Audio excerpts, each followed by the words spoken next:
Hey, what's going on? This is Matt Lownes here at LTV, and this is the Affordable Housing Show. Today, I am honored to be joined by the Executive Director of the Long Island Housing Services, Ian Wilder. Ian, how are you doing today?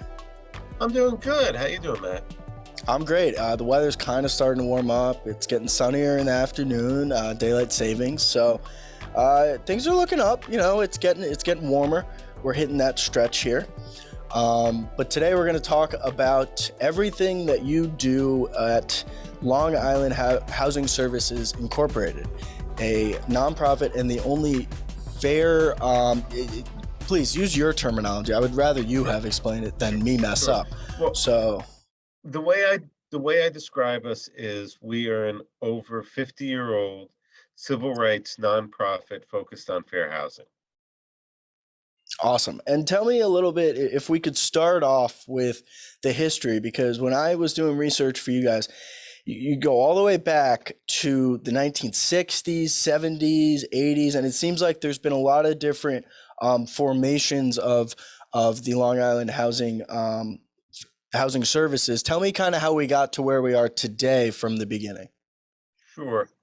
Um, I would say that's one of my weaknesses as a historian from the organization, but I can tell you that we started in 1969, a year after the Fair Housing Act was passed. So we are an early fair housing organization. We were started out of Smithtown Ministries, and we were solely Suffolk based when we started. Um, we incorporated in the 70s, and then we expanded eventually to include Nassau also, because it just makes sense to do Nassau and Suffolk together. And obviously, there was need. We have also included, besides our fair housing work, housing counseling work, and that has expanded and changed as need has come along. We've had a long time tenants' rights line that helps prevent homelessness. We had greatly expanded and still kept our foreclosure prevention department. So our focus is on housing, on helping people with housing security, and dealing with housing issues. Awesome. I mean, yeah, it sounds like it's much needed in Long Island. Last week I had a guest and I was talking about how Long Island is the most restrictive single family home zoning in the country. 81% of Suffolk County is single family home zoning. Nassau is sitting a little bit lower at around 76%, but those are both easily the highest counties in the entire country. So the need for fair housing in Long Island, you can make an argument, is the most in the entire country based on those numbers. Now I'm gonna shy away from the numbers. I'm not the big number guy. I just wanted to mention that. Tell me a little bit about your background and how you got into the position of executive director at Long Island Housing Services. Um, Kind of swerved into over here. I was a real estate attorney for a dozen years or more, uh, mostly doing real estate, doing closings, buys and sells, helping first-time home buyers. Unfortunately, doing some eviction work. Um, and I was spending a lot of my personal time doing social justice work, and I needed to combine those. So a position opened up here actually as a housing counselor. I took a housing counseling position and then started moving through different positions. I was doing that when I came here, funny enough, in 2009 to do foreclosure prevention work, just as everything exploded. Became a foreclosure prevention attorney, and then program manager, and uh, deputy executive director, and executive director. So I've moved through a different bunch of different job titles. I joke that they make me executive director because they ran out of other job titles. So, but my background's been helpful because I've been in landlord-tenant court. I've written a mortgage. I've sat at a closing table. I have dealt with court personnel and real estate agents in a setting where we would was doing business with real estate agents and mortgage brokers. So I understand real world mechanics of the work we do. I don't have a distanced view of it, and that helps at times because I can explain how things work. I can read a title report, so it helps in terms of the work we do. You look back in your life and you think you try and argue to people that it was a plan, but it wasn't. But it's just a lot of the work I've done in my life has come together, including doing a lot of just pro bono PR work for nonprofits I like, and all that comes together to sitting here on a Zoom call with you in order to talk about housing. Yeah, and before I get into some of the questions I had, I want to ask you a follow-up question. Sure. You've seen both sides of the spectrum, it sounds like. You've worked in the, but specifically with eviction. You mentioned eviction, and I wanted to bring that up. You said unfortunately you had to be a part of some evictions, and now I'm assuming you moved over to Long Island Housing Services. You've probably seen it from the other side. Can you talk about because a lot of people will hear evictions and they know what it is, but no one has ever actually gone through it. Can you talk about how emotional that can be, of a process that can be, and really the day of, and how stressful it can be for a family or for just a single citizen? Yeah, I mean, it's an awful process. I hated doing the work. Yeah. At one point, I talked my old boss into raising our rates, hoping I would do fewer of them. But the way people think, when you raise your rates, they think you're better at it. So I ended up doing more of them. Um, I never liked doing them. I always try to come to some type of negotiated agreement with the tenants because it's better for everybody. Nobody walks out of an eviction happy. The property owner doesn't either. Nobody's happy about it. It's never a good thing that it gets to that point. Um, and th- there is a recent book out about evictions that talks about how awful and disruptive it is for people's lives. We need a better system. There is some vague connection between the safety net and the eviction court, but it needs to be much better integrated. If people don't like the idea of housing as a right, then they should at least recognize it as a need. Yeah. And we should have a system that recognizes, just like health and connected to health, that if people are housed, we are all better off. And if you want to be mercenary about it, we're better off financially, we're better off safety wise for everybody else, but it's also just better off. People can be more productive, they can get things done.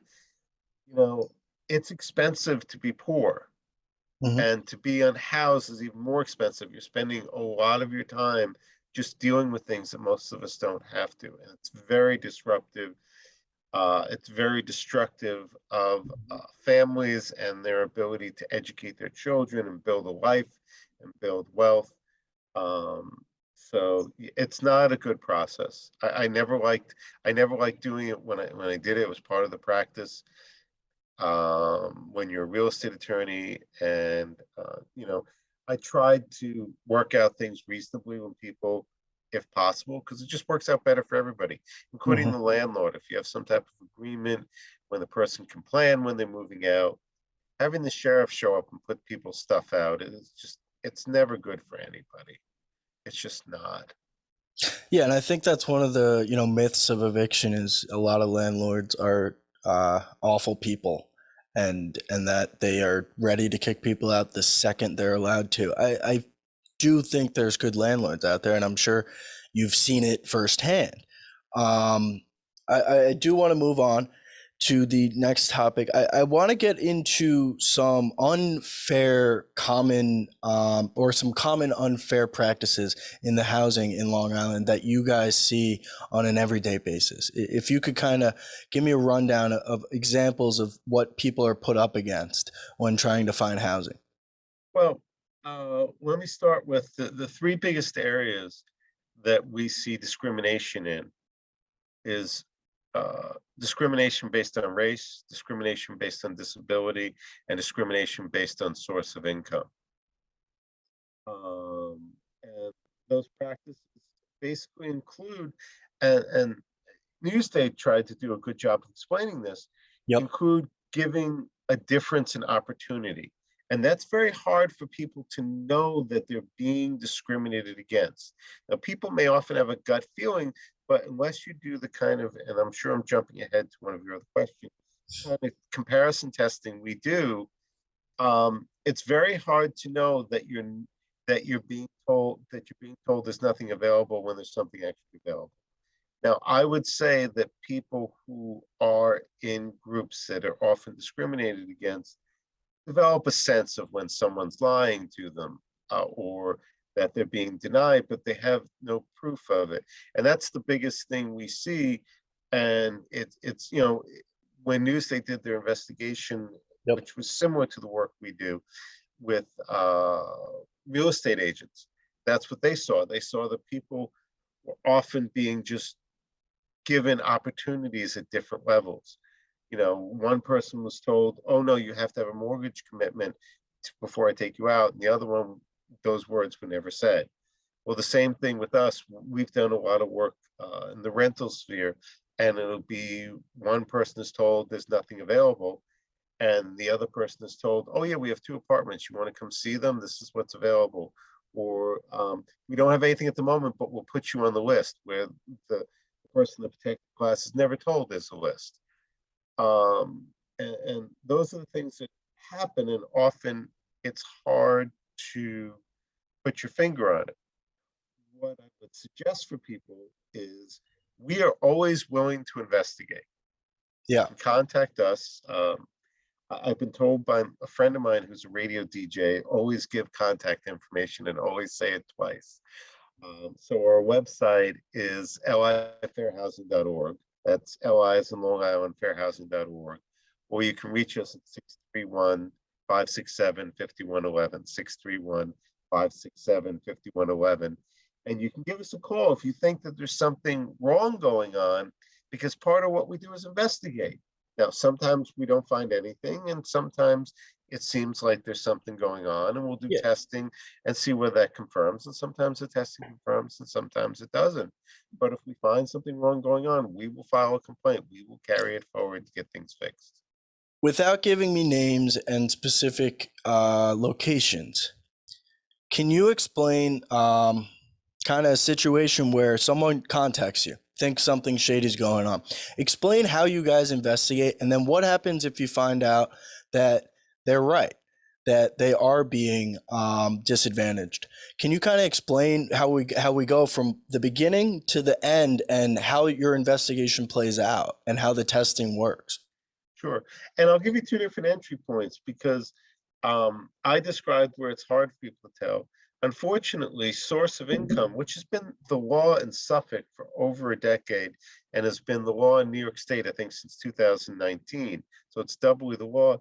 We still have landlords saying to people, "Oh, we don't accept that type of income. We don't accept that program. We don't accept that voucher." Mm-hmm. And they don't get that money is money is money. Mm-hmm. So those are the most obvious ones where people say, "I'm trying to use this voucher," or we're working with a nonprofit and they're saying, "We have this program and we help people use this program," and these landlords are saying they're not accepting it. The other case would be where someone is going to a real estate agent or a landlord and they're just getting stonewalled, Yep. and they're just being put off. And they feel that they're being put off because they belong to a protected class, whether it's a real estate agent that the person feels because of the racial group they're in, they're being put off, or it's a tenant because they feel that they have a disability and the landlord doesn't want to deal with some type of accommodation that's necessary. Um, and they'll come to us and we'll investigate. We'll look into information about that particular housing provider. We'll see what we can find out without doing a hands-on investigation, by tracking down information, seeing if we have prior cases, things like that. If we feel that there is a possibility of something wrong going on, and of course, we'll talk to the person who came to us and ask them, what was your experience? We'll get that well Mhm. documented about their experience, get it down on paper so there's a good memory of it, get as many facts as possible. And because fair housing law, like every other law, has its in and outs and its exceptions, it's also good because we need to make sure that the thing they're concerned about is something that's enforceable, that there Yep. is actually a protection for it. And once we get past those initial parts of the investigation, if we feel that there is something wrong, we will. There's a good chance that we will do testing. The most common form of testing, which you saw in the Newsday program, Yep. is to send out two different testers. One who's in the protected class, who's similar to the person making the complaint, and one who's not. And their profiles will be pretty much the same otherwise, except for one uh, personal characteristic that should be meaningless.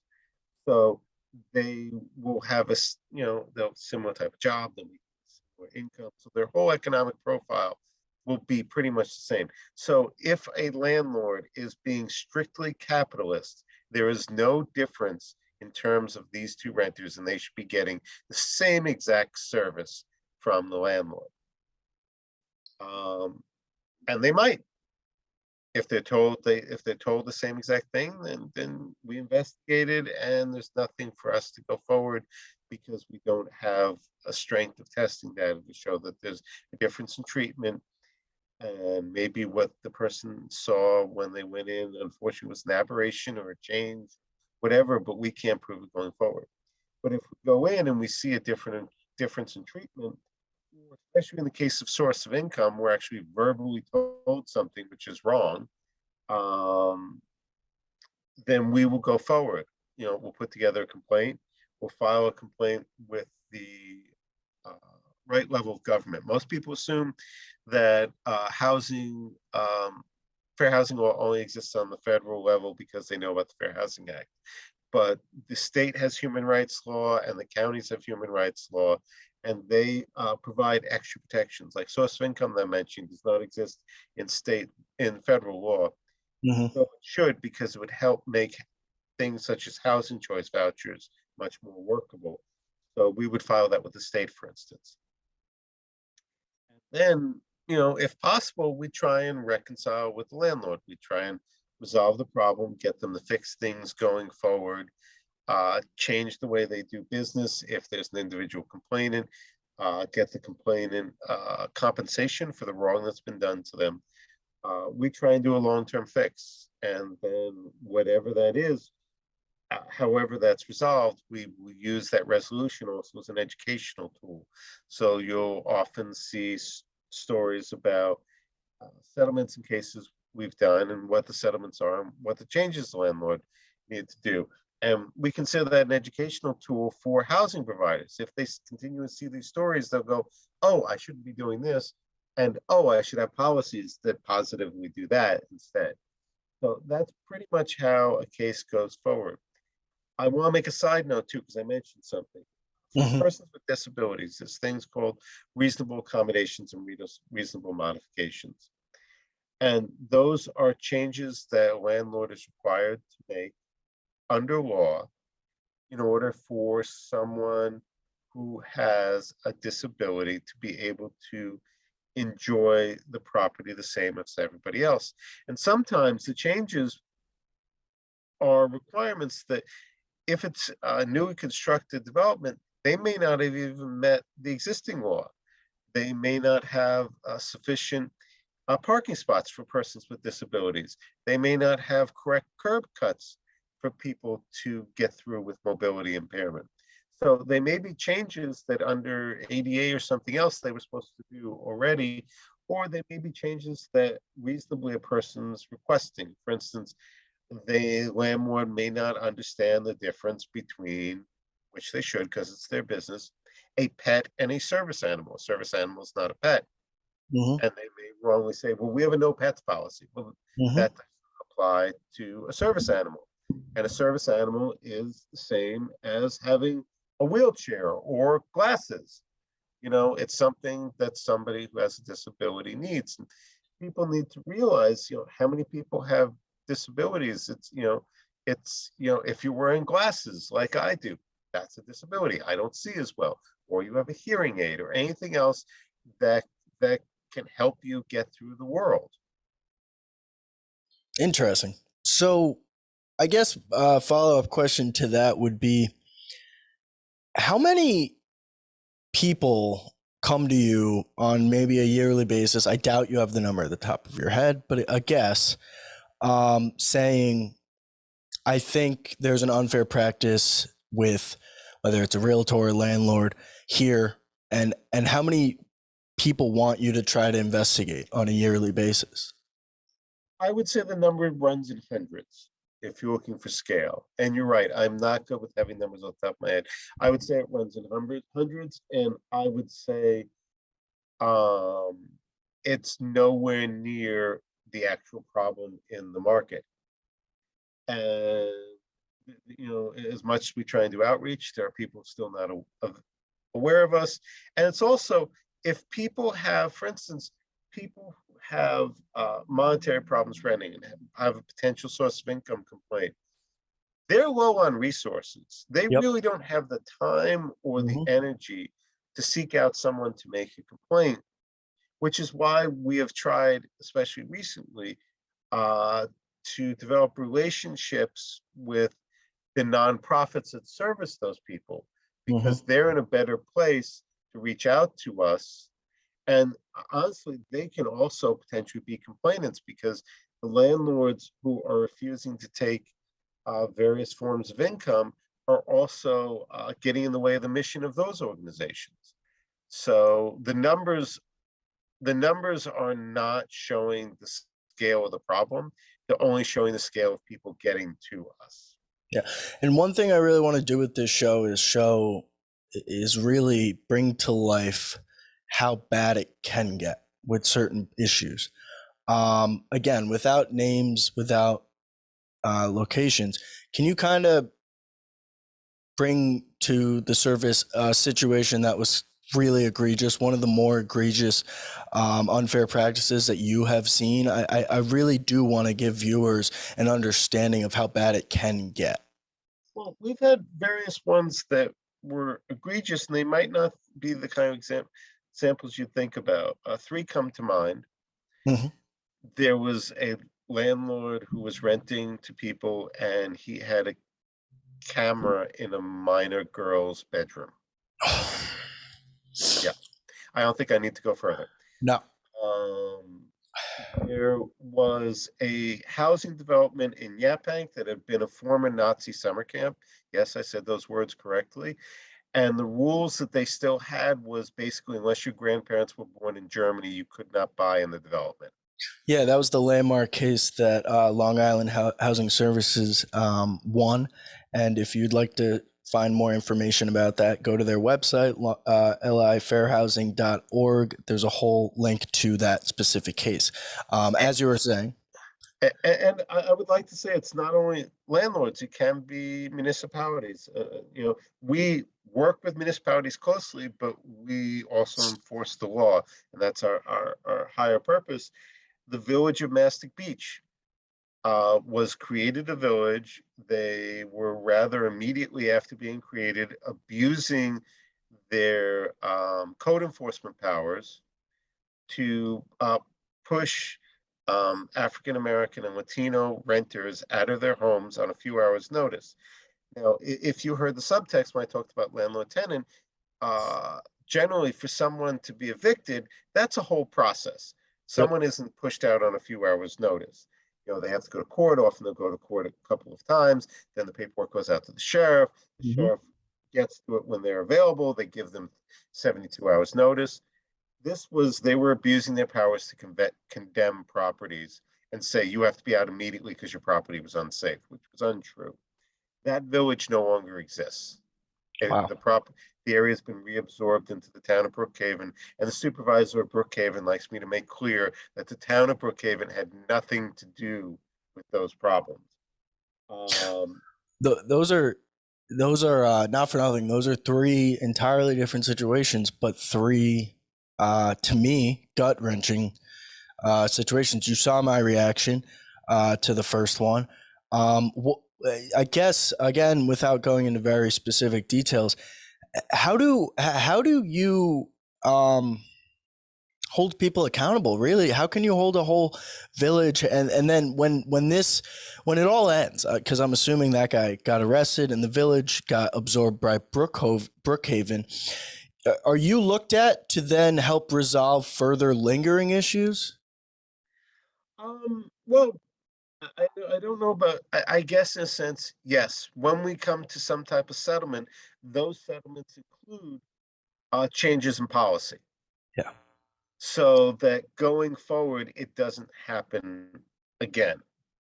So there were changes in policy with the housing development in Yaphank, which amazes me because that housing development existed for decades and decades and decades, Mm-hmm. and nobody knew about these policies.